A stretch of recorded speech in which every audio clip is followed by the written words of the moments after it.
మాజీ సైనికోద్యోగులకు ఇచ్చినటువంటి భూముల విషయముగా చాలామంది రైతులు కానీ తర్వాత మాజీ సైనికోద్యోగుల కుటుంబ సభ్యులు కానీ చాలా ఇబ్బందులకు గురవుతున్నారు. ఎందుకంటే ఇది 1963 నుంచి 2026 వరకు జరిగేటువంటి ప్రాసెస్.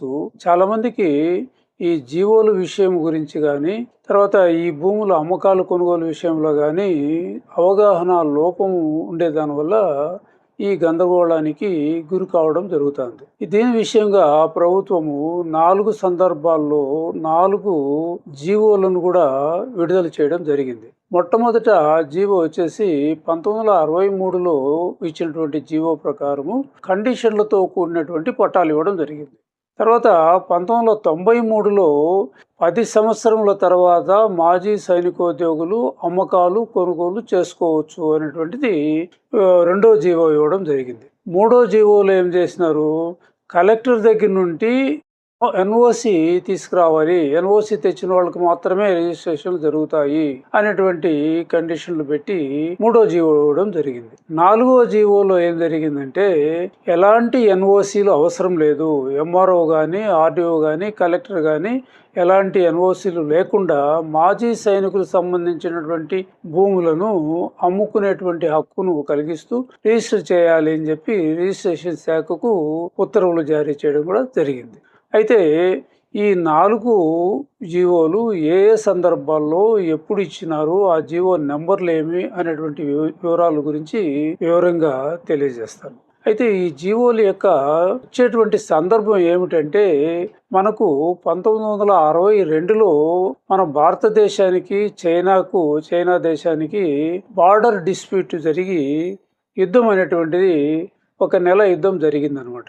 మొట్టమొదట యుద్ధము అక్టోబర్ 20, 1962 నుంచి 21/11, 1962 వరకు 1 నెల రోజుల పాటు యుద్ధం జరిగి మనం ఆ యుద్ధంలో ఓడిపోవడం కూడా జరిగింది. కొంత ప్రాంతాన్ని కూడా మనం వదులుకోవాల్సి వచ్చింది. ఆ ప్రాంతమే అక్సై చిన్ అనేటువంటి ప్రాంతం. ఆ యుద్ధంలో చాలా మంది భారత సైన్యానికి చెందినటువంటి సైనికులు 1300 మంది చనిపోవడం జరిగింది.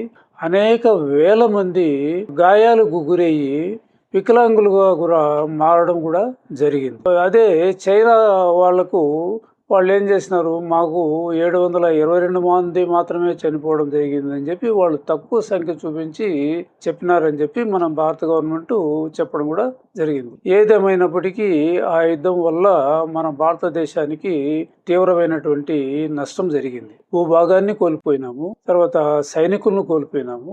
ఇవన్నీ కోల్పోయిన దానివల్ల భారత ప్రభుత్వానికి ఈ చనిపోయినటువంటి మాజీ సైనికులకు కానీ గాయపడినటువంటి సైనికులకు కానీ వాళ్లకు ఆర్థికంగా మంచి సహాయం చేస్తూ గవర్నమెంట్ నుండి ప్రభుత్వ భూమి కూడా ఇస్తే బాగుంటుంది అనేటువంటి ఆలోచన రావడంతో అప్పుడు 1962లో యుద్ధం ముగిసిన తర్వాత 5 నెలల తర్వాత ఒక జీవో ఇవ్వడం జరిగిందనమాట.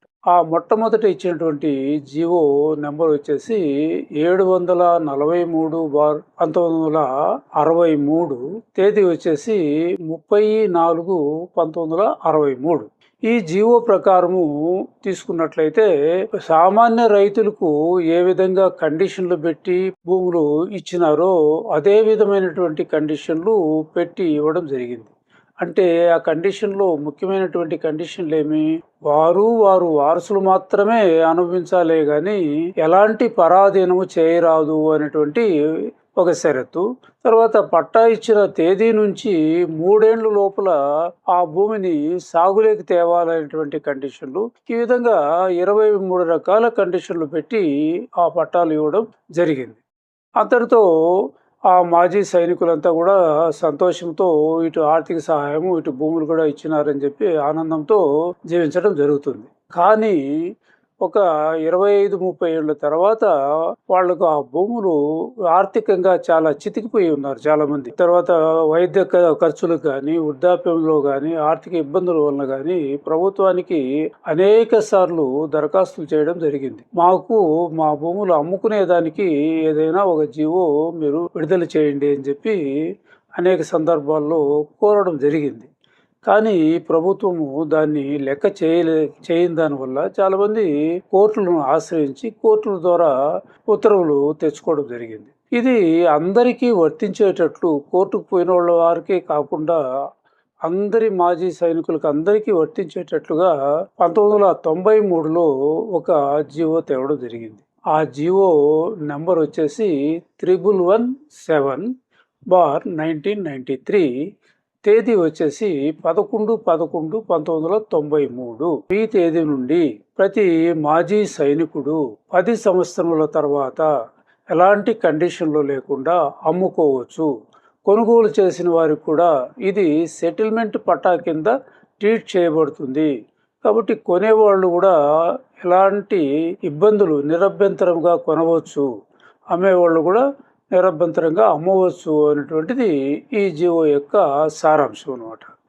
అయితే దీని ప్రకారము సబ్ రిజిస్టర్ వారు ఏం చేసినారంటే, వీళ్ళు మాజీ సైనికులు ఎవరు, సామాన్య రైతులు ఎవరు అనేటువంటిది మాకు తెలియదు కాబట్టి మీరు తహసీల్దార్ వారు ఇతనే మాజీ సైనికుడు, ఇతనికి ఇచ్చే దాంట్లో ఈయనకు 10 ఏళ్ళు కంప్లీట్ అయిపోయింది కాబట్టి మీరు ఒక ఎన్ఓసి ఇచ్చినట్లయితే మేము ఆ భూమిని రిజిస్టర్ చేయగలము అని చెప్పి వాళ్ళు అనేక సందర్భాల్లో అడగడం జరిగింది. దాని ప్రకారము ఇది కరెక్టే కదా అని చెప్పి అనే ఉద్దేశంతో ఎంఆర్ఓ గారు ఏం చేసినారు, ఈ ఫైళ్లను అన్నిటినీ వెరిఫై చేసి ఇది మాజీ సైనిక ఉద్యోగికి ఇచ్చినటువంటి భూమేను 10 ఏళ్ళు కంప్లీట్ అయింది కాబట్టి మీరు ఇది రిజిస్టర్ చేయవచ్చు అనేటువంటిది ఒక ఎన్ఓసి అనేటువంటిది ఎంఆర్ఓ గారు ఇష్యూ చేసిన తర్వాత సబ్ రిజిస్టర్ చేస్తూ రావడం జరిగిందన్నమాట.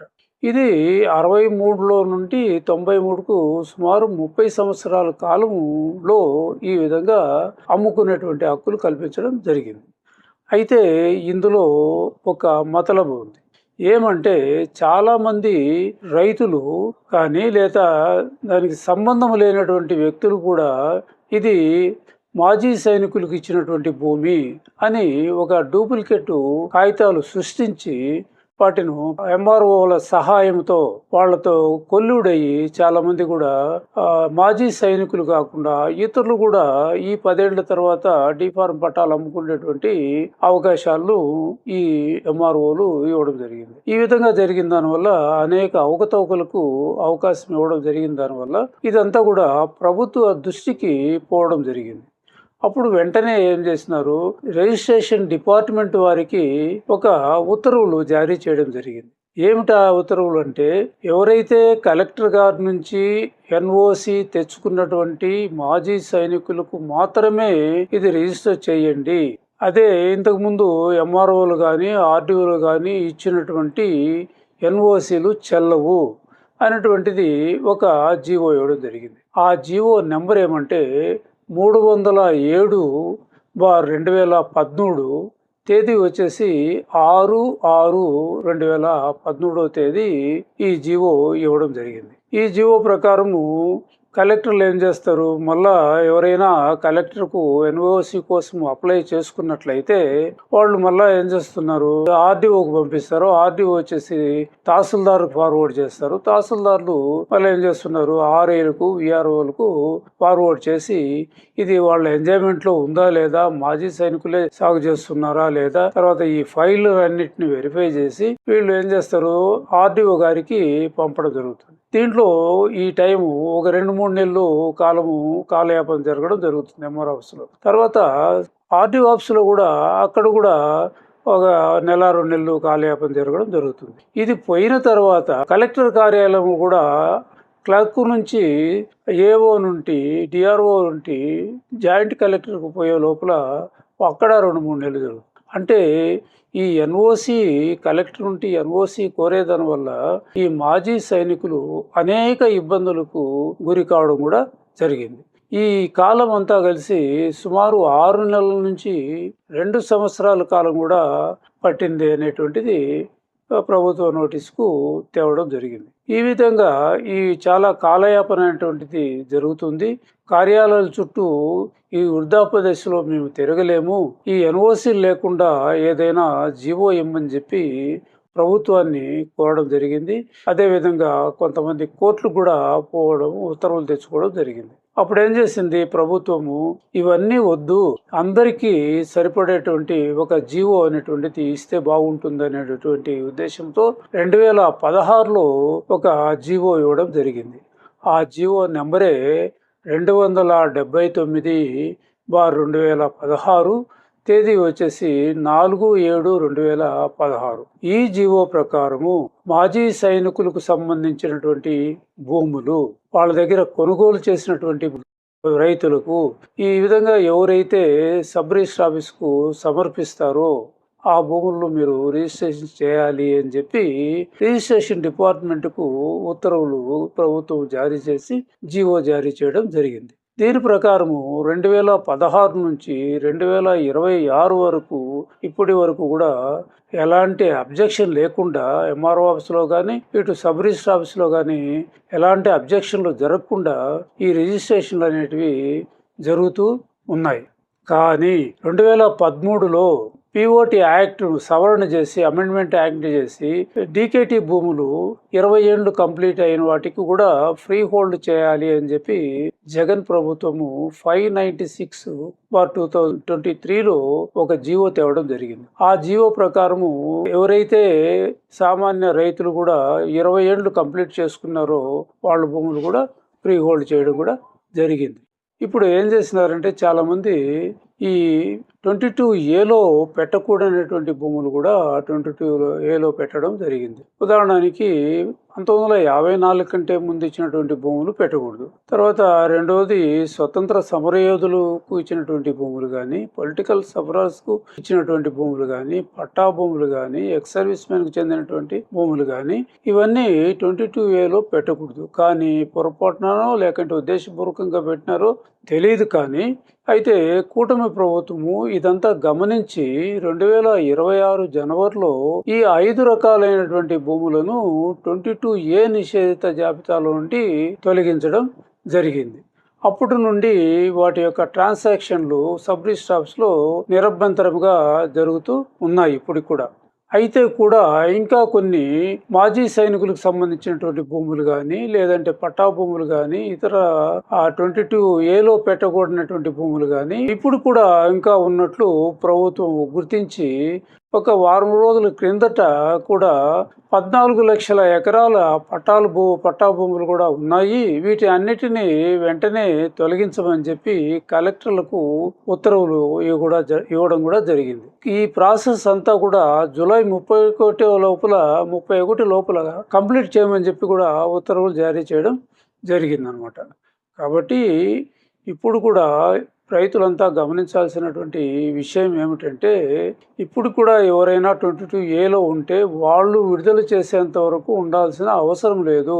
మీరు వెంటనే ఈ క్షణంలోనే ఎంఆర్ఓ గారి కానీ, ఆర్డీఓ కానీ, కలెక్టర్ కానీ ముగ్గురికి 3 కాపీలు పెట్టేసి మాకు 22A జాబితా నుండి తొలగించండి, మేము భూములు రిజిస్టర్ చేసుకోవాలా, అమ్మాలా అనేటువంటిది మీరు కోరినట్లయితే వెంటనే వారు తొలగిస్తారు. ఆ విధంగా తొలగించినట్లయితే కూడా వాళ్ళపైన తగు చర్యలు కూడా తీసుకునేదానికి రిట్ కూడా ఫైల్ చేసేటువంటి అవకాశం ఉంది.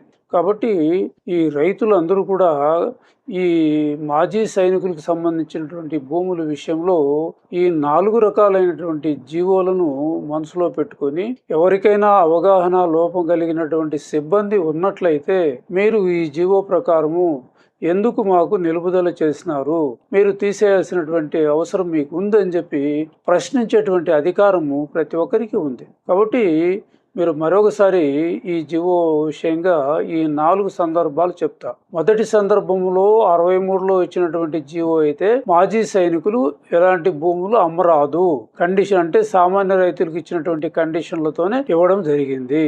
అయితే 1993లో ఇచ్చినటువంటి భూములు వచ్చేసి 10 సంవత్సరముల తర్వాత అమ్ముకోవచ్చు అనేటువంటిది ఇవ్వడం జరిగింది. మళ్ళా 2013లో కలెక్టర్ దగ్గర నుంచి ఎన్ఓసి తేవాలి అని చెప్పి ఇంకొక జీవో తేవడం, 3వ జీవో తేవడం జరిగింది. 4వ జీవోలో ఎవరి యొక్క ఎన్ఓసి నో అబ్జెక్షన్ సర్టిఫికేట్ అవసరం లేదు అని చెప్పి 4వ జీవో చెప్తుంది.